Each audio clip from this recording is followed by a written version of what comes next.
Friends, class 9th exercise 1.1 question number 2 हमें find करना है 6 rational number between 3 and 4 and third question है find करना है 5 rational number between 3/5 and 4/5 and next question number 4 find करना है 5 रैशनल नंबर बिटवीन -2/7 एंड -3/7। ठीक है, तो चलो ट्राई करते हैं क्वेश्चन। तो सबसे पहले हमने क्वेश्चन नंबर 2 लिखा एंड हमें 3 एंड 4 के बीच में 6 रैशनल नंबर फाइंड करने हैं। अब 6 रैशनल नंबर फाइंड करने हैं तो 6 में 1 प्लस करेंगे यानी कि 7। हमें क्या करना है, सबसे पहले इनके बेस बनाने हैं। इनके बेस यानी कि डिनोमिनेटर कुछ नहीं है तो हमने 1 लिख दिया एंड 4 के नीचे भी हमने 4/1 कर दिया एंड इनके बेस सेम हो गए हैं। इधर भी 1 है, इधर भी 1 है, डिनोमिनेटर 1 हो गए हैं दोनों के। हमें बेसिकली बेस सेम करने होते हैं। यहाँ पर हमने 1 डिनोमिनेटर अपनी तरफ से लगाया है तो बेस सेम हो गए हैं एंड हमने क्या करना है, अगर 6 रैशनल नंबर फाइंड करने हैं तो हमने न्यूमरेटर एंड डिनोमिनेटर दोनों में ही 7 से मल्टीप्लाई कराना होगा। तो हमने दोनों डिजिट के साथ हमने ऊपर नीचे इसको मल्टीप्लाई कराया 7 से। ठीक है, तो 3 7 21। ठीक है, और नीचे आया 1 7 7। ठीक है, एंड 4 7 28 एंड नीचे आया अगेन 7। अब दो डिजिट हमारे पास आ गए हैं 21/7 एंड दूसरी डिजिट आई है हमारे पास 28/7। ठीक है, अब इसमें जो बीच के डिजिट हैं वो निकालना इजी है। कैसे, 21/7 के बाद क्या लिख सकते हैं हम, 22/7, 23/7, 24/7, 25/7, 26/7 एंड 27/7।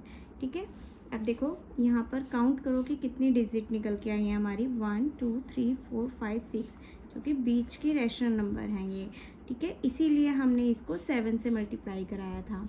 ठीक है, तो जितनी डिजिट हमें रैशनल नंबर मांगी हो उसमें 1 प्लस करके ही हमें डिनोमिनेटर न्यूमरेटर से मल्टीप्लाई कराना होगा। तो नेक्स्ट क्वेश्चन करते हैं, थर्ड क्वेश्चन। नेक्स्ट क्वेश्चन है फाइंड करने हमें 5 रैशनल नंबर। तो यहाँ 6 रैशनल नंबर फाइंड करने तो हमने 7 से मल्टीप्लाई कराया था। यहाँ पर हमें 5 रैशनल नंबर फाइंड करने हैं तो हमें +1 यानी कि 6 से मल्टीप्लाई कराना होगा।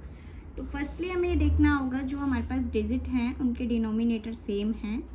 ठीक है, तो हमारे जो डिनोमिनेटर हैं वो दोनों सेम हैं, यानी कि 3/5 एंड 4/5 दोनों के डिनोमिनेटर सेम हैं। अगर नहीं होते हैं तो हमें फर्स्टली इनके डिनोमिनेटर सेम कराने होते हैं, तभी हमें मल्टीप्लाई कराना होगा। तो यहाँ पर डिनोमिनेटर सेम है तो काम इजी है।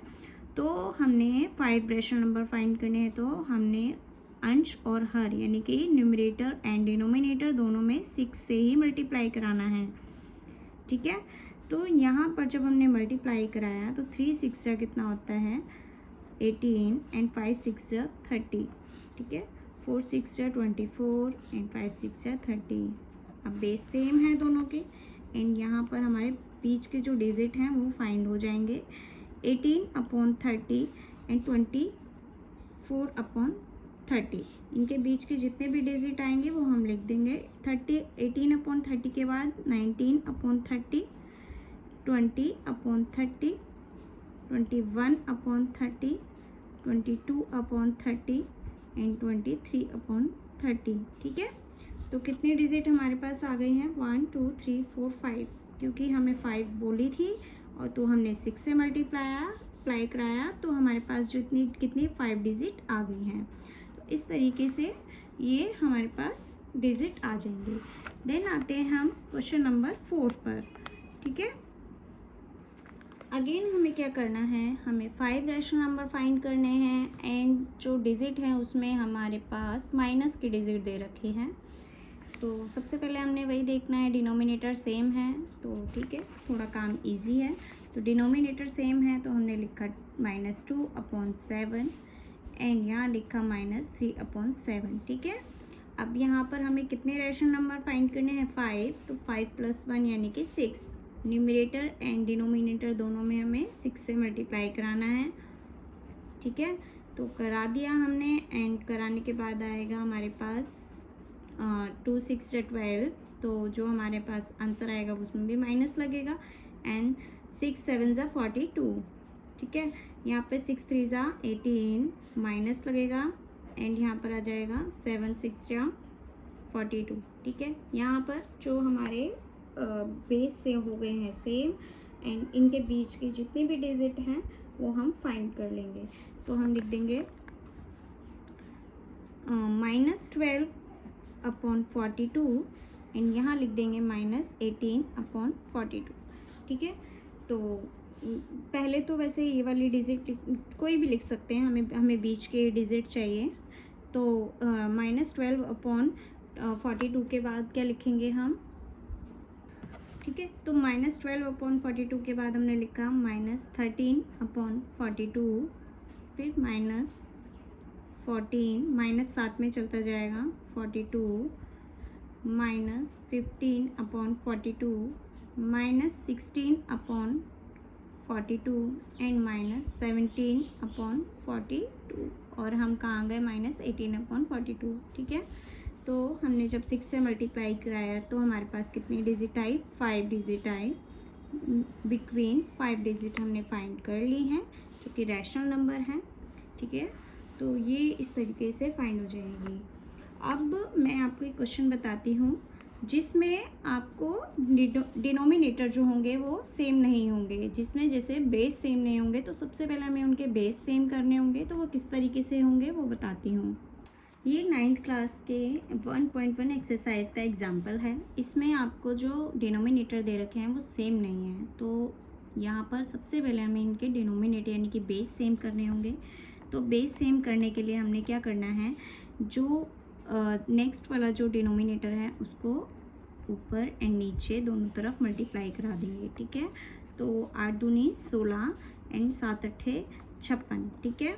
और इस वाले को इससे मल्टीप्लाई करा देंगे तो आया हमारे पास 2/7 को 7 है नीचे वाला डिनोमिनेटर, इस वाले दोनों तरफ ऊपर नीचे दोनों तरफ मल्टीप्लाई करा देंगे। सॉरी, ये जो डिजिट है इस वाली डिजिट को लिखेंगे हम यहाँ, नेक्स्ट वाले डिजिट को 5/8 एंड इस वाले जो डिनोमिनेटर से ऊपर एंड नीचे दोनों तरफ मल्टीप्लाई करा देंगे।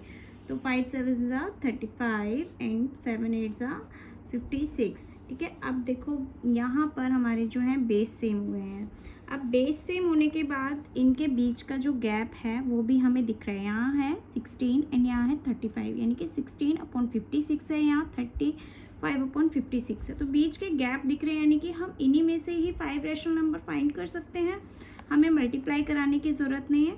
तो हमने यहाँ लिखा 16/56 एंड यहाँ लिखा 35/56, ठीक है। अब जितने मांगे हैं 5 मांगे तो 5 ही हम लिख देते हैं। तो 16/56 के बाद आ जाएगा 17/56, 18/56, 19/56 एंड 20/56। कितने हो गए, 1 2 3 4 हो गए, एक और लिख दो 21/56, ठीक है। तो इतने ही हमें 5 रैशनल नंबर चाहिए थे तो हमने लिख दिए। आप कोई और भी लिख सकते हो लेकिन इनके बीच के होने चाहिए, यानी कि 22/56 भी लिख सकते हैं, 23/56 भी लिख सकते हैं, ठीक है। तो कोई भी 5 इनके बीच के रैशनल हमने फाइंड कर लिए हैं। इसमें हमें मल्टीप्लाई कराने की ज़रूरत नहीं पड़ी, बस हमें बेस सेम करने होंगे।